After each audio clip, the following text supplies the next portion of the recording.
ఈ చాప్టర్లో ఉన్నటువంటి 7th ప్రాబ్లం నాన్న. సో క్వశ్చన్ జాగ్రత్తగా వినండి, ఈజీగా ఉంటుంది, చిన్న బుడత లెక్క. చూడండి, find the coordinates of a point A అనే పాయింట్ యొక్క కోఆర్డినేట్స్ని ఫైండ్ అవుట్ చేయమన్నాను నాన్న. అయితే where AB is the diameter of a circle, AB అంట ఒక సర్కిల్ యొక్క డయామీటర్ అంట. హూజ్ సెంటర్ ఈజ్ 2, దీనిలో ఆ సర్కిల్ యొక్క సెంటర్ 2, అంట. అండ్ ఒక పాయింట్ ఇచ్చాడు బి 1, అయితే మనల్ని ఏం కనుక్కోమన్నాడు, ఏ యొక్క కోఆర్డినేట్స్ కనుక్కోమన్నాడు. డయాగ్రామ్ వేస్తే మీకు అర్థమవుతుంది. చూడండి,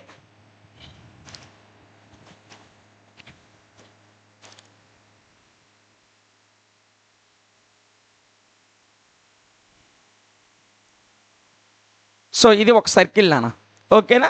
సో దీంట్లో డయామీటర్ ఇచ్చాడు,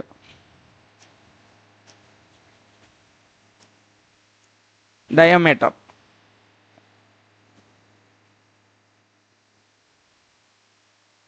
ఇది ఒక డయామీటర్ నాన్న. సో కొంచెం వంకైంది,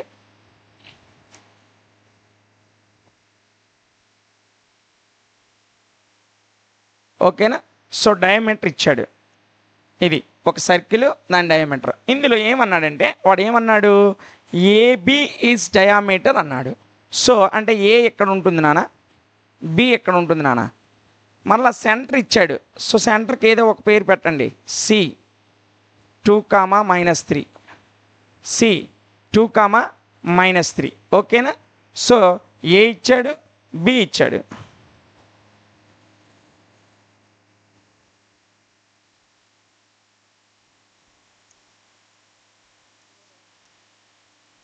చూడండి నాన్న, ఏబి అనే డయామీటర్, మధ్యలో సి అనేది సెంటర్. ఏని మనకు ఫైండ్ అవుట్ చేయమన్నాడు. ఏ మనకు తెలియదు కాబట్టి ఇది X, Y అనుకోండి. బి మనకు తెలుసు, వాడే ఇచ్చాడు. ఎంత ఇచ్చాడు, 1, ఇచ్చాడు. కాబట్టి ఇది 1, ఓకేనా. వాడిచ్చింది నేను డయాగ్రామ్ కింద రాసేసా. సర్కిల్ ఇచ్చాడు, సర్కిల్లో ఏబి డయామీటర్ అన్నాడు, కాబట్టి ఒకవైపు ఏ ఉంటుంది, ఒకవైపు బి ఉంటుంది.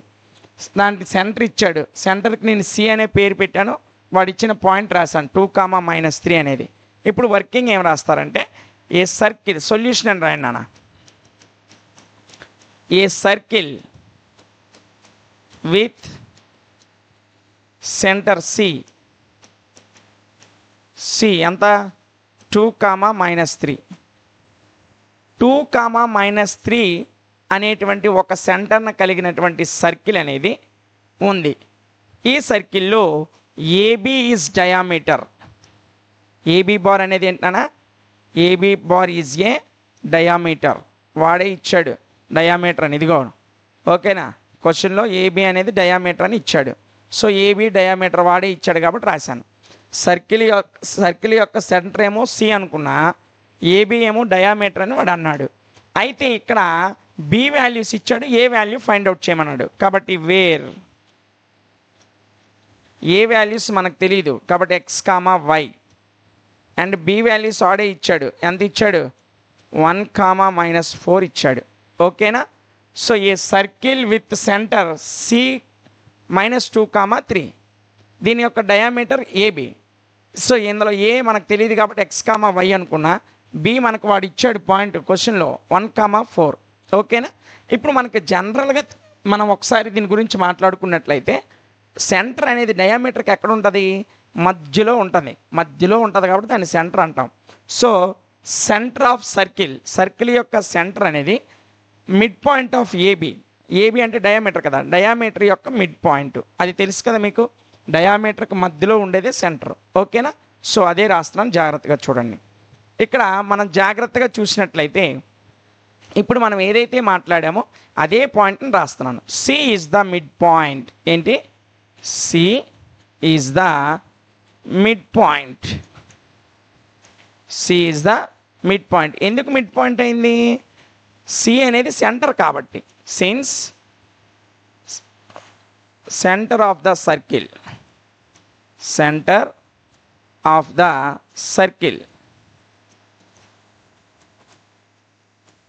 is the midpoint of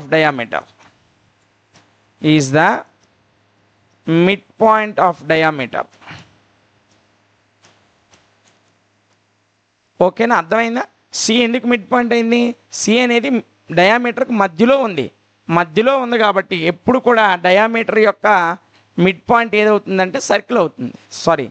సర్కిల్లో డయామీటర్ యొక్క మిడ్ పాయింట్ అనేది సెంటర్ అవుతుంది. కాబట్టి సి అనేది ఏంటి? ఇక్కడ ఏబికి మిడ్ పాయింట్. ఓకేనా? సో మిడ్ పాయింట్ ఫార్ములా మీ అందరికీ తెలుసు. Midpoint is equal to ఏంటి ఫార్ములా? x1 plus x2/2 y1 plus y2/2. ఇదే కదా formula. x1 plus x2/2 y1 plus y2/2. చూడండి, సో మిడ్ పాయింట్ వాడు ఇచ్చాడు. ఎంత ఇచ్చాడు? సీనే కదా మనం మిడ్ పాయింట్ అనుకున్నాం. సి ఎంత ఇచ్చాడు? 2, -3 ఇచ్చాడు. కాబట్టి ఇటువైపు 2, -3 రాయండి. ఇప్పుడు x1 ప్లస్ x2/2 కదా కావాలి. సో ఆ రెండు పాయింట్స్ ఇవే. ఇక్కడ x1 x, ఇక్కడ x2 1. ఓకేనా? x1 ప్లస్ x2 అంటే ఎంత వస్తుంది? ఇదిగోండి, x1 అంటే x, x2 అంటే 1/2. y1 ప్లస్ y2 కావాలి కదా. చూడండి, y1 అంటే ఇక్కడ y ఉంది, y2 అంటే ఇక్కడ 4 ఉంది, అంటే y ప్లస్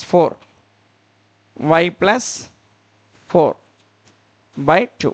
ఓకేనా? మిడ్ పాయింట్ ఫార్ములా వేసి ఆల్రెడీ మిడ్ పాయింట్ అంటే మనం సి అనుకున్నాం కాబట్టి సి వాల్యూ ఇక్కడ రాసాం. ఏబిలో x1 అంటే x, బిలో x2 అంటే 1, x1 ప్లస్ x2 అంటే x plus 1/2.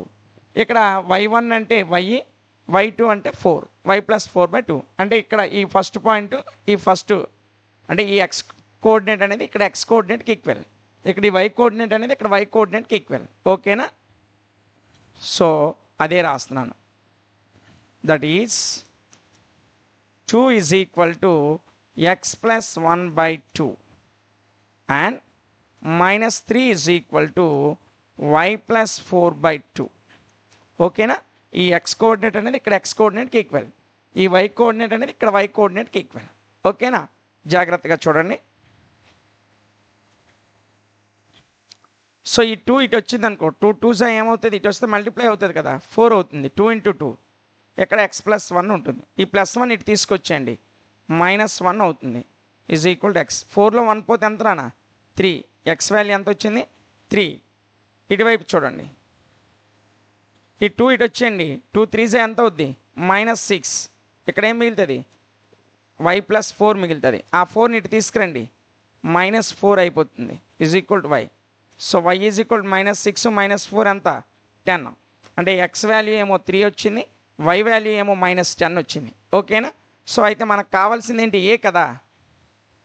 Therefore A of x, y ఏ పాయింట్నే కదా కనుక్కోమండు. x ఏమో 3 వచ్చింది, y ఏమో -10 వచ్చింది. అంతే. ఇదే 7th ప్రాబ్లం వాల్యూ. సర్కిల్ ఇచ్చాడు, అందులో సెంటర్ ఒకటి ఇచ్చాడు, ఏబి అనేది డయామీటర్ అన్నాడు. సెంటర్ ఎప్పుడు కూడా డయామీటర్కి మిడ్లో ఉంటుంది కాబట్టి సి అనేది మిడ్ పాయింట్ అవుతుంది. ఏబికి మిడ్ పాయింట్ ఫార్ములా వేసి అవి అందులో సబ్స్టిట్యూట్ చేస్తే సి వాల్యూకి ఈక్వల్ చేస్తే మనకి x, y వాల్యూస్ అనేవి వచ్చేస్తాయి. వాడు అదే అడిగాడు, ఏ వాల్యూ కదా అడిగాడు. So A of x, y value అంతా 3, -10. ఓకేనా? సో ఇది 7th ప్రాబ్లం నాన్న. ఇంకొక 3 ప్రాబ్లమ్స్ ఉన్నాయి, అవి ఏంటో ఒకసారి చూసేద్దాం.